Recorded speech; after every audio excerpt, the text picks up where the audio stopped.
Ok, hey, xin chào bạn, chào mừng bạn trở lại với channel mình là Rockys.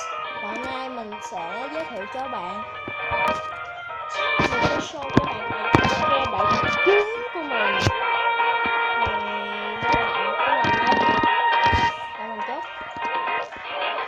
Thì mình ở server S117 nhé. Ok. Hiện giờ mình là định mệnh rồi, thôi vãi. Mình mới nạp có lần duy nhất nên mình nhận được nè. Đây là mấy con của mình.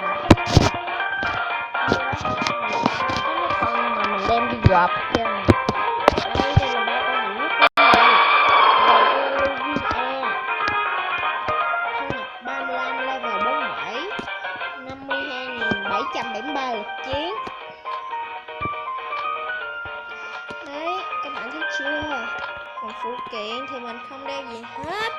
Còn đây là con mình khoái nhất, Charizard.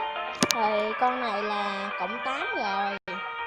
Thân mặt 44, lực chiến 50.519. Nhưng mà mình dù yếu hơn kia mà mình rất là khoái con này luôn. Nó có thể tiến hóa mega. Y là con này, X là con này. Thì mình đã đủ rồi. Một chút mình sẽ tiến hóa cho bạn xem, ok? Thì đây là con Mew của mình, nó mới có level 47 à. Nhưng cũng ok rồi. Oh yeah.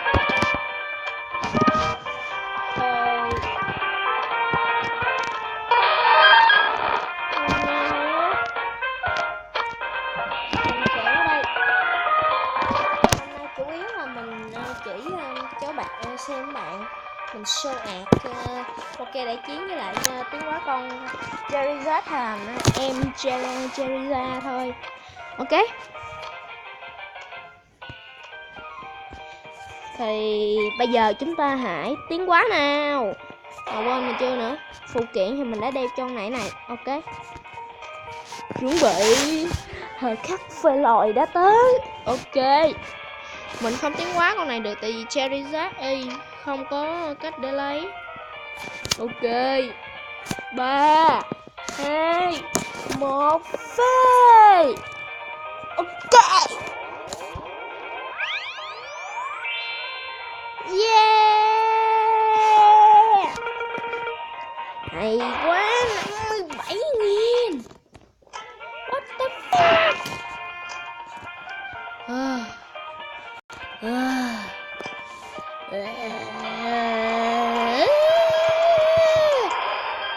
Trời quá các bạn ơi.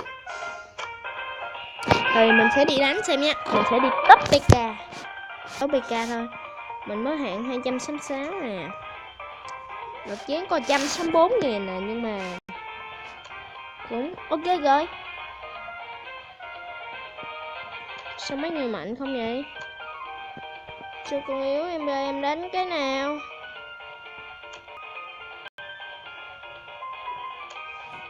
Hai trăm mười mấy không? Chính ăn hành không đấy?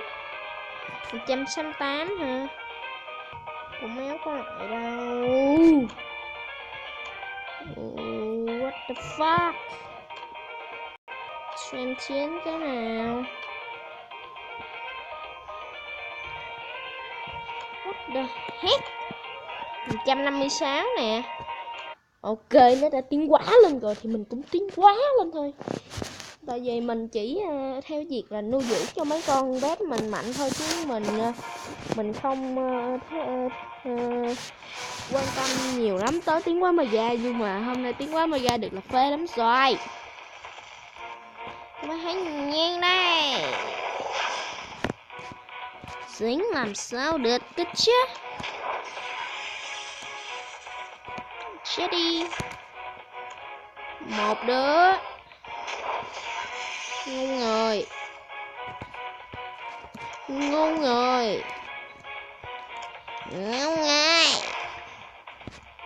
Thì tốt nhất là mình giết con này. Giết bồ tao à.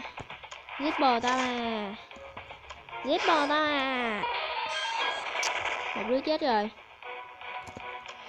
Hồi má sức mạnh. Mày tưởng mình không biết à. Giết nó anh em ơi. Bơi chơi nó.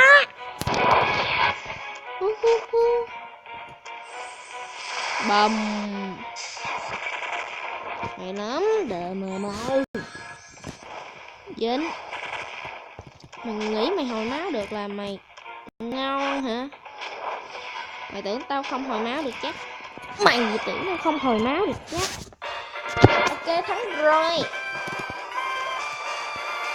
Mà đã lên được hạng 264. Hồi nãy là 266. Dẹp được có 2 hạng. Thôi mình đi đập đá ha. Đây. Siêu nè, băng nè, đất nè, nước nè. Phê. Thì con Charizard của mình đã tiến hóa Mega thì nó dẫn thì nó là hệ rồng rồi. Này thì đấy các bạn ơi, mẹ nói chứ nó phê dữ lắm. Nó phê dữ lắm, nó mới đây 60 mấy nghìn, 60 mấy nghìn luôn rồi, 80 mấy nghìn luôn rồi. Ô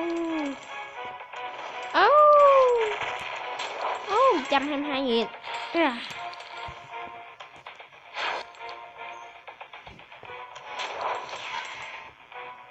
Oh yeah.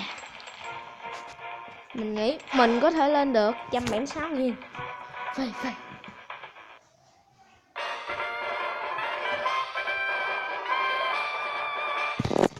Nó cũng tốt với mình nè. Đánh càng nhiều thì càng phê. Đánh càng nhiều thì càng phê. Đấy. Thì mình phải đợi thôi. Đấy, 1066 ra vàng.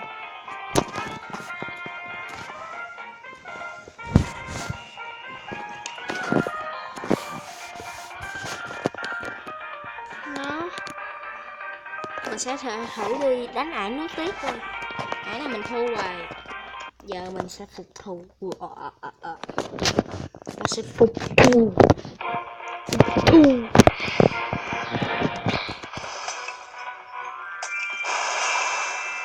Rồi mày tuổi gì với tao?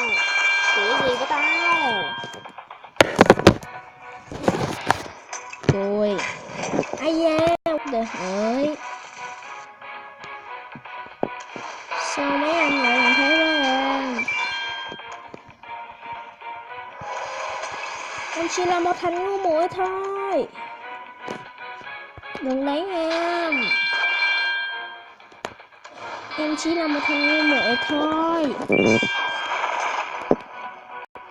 Ngu muội. No. Ngu muội.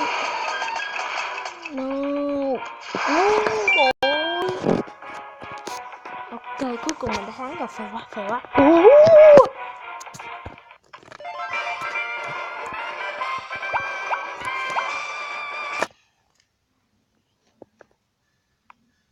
Thì các bạn cũng đã biết trước kết quả rồi đấy. Bạn nào có server S117 thì các bạn với mình nhé. Về lắm. Thiệt đấy. Nói thiệt đấy mấy chế. Mấy chế nên thử ngay đi. Không thử là không được đâu.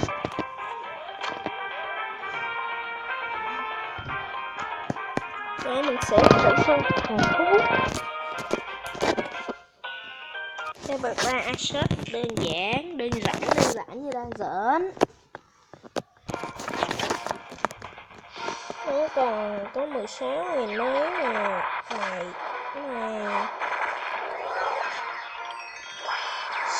Sao cười thế hả? Đó, mình con Mega Charizard nó cũng xử được hết.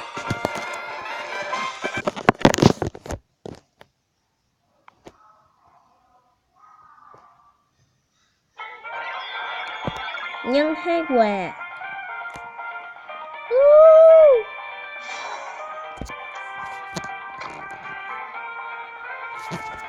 Bây giờ các bạn biết kết quả đó, nếu mình có đánh nữa thì mình nhận thắng thôi.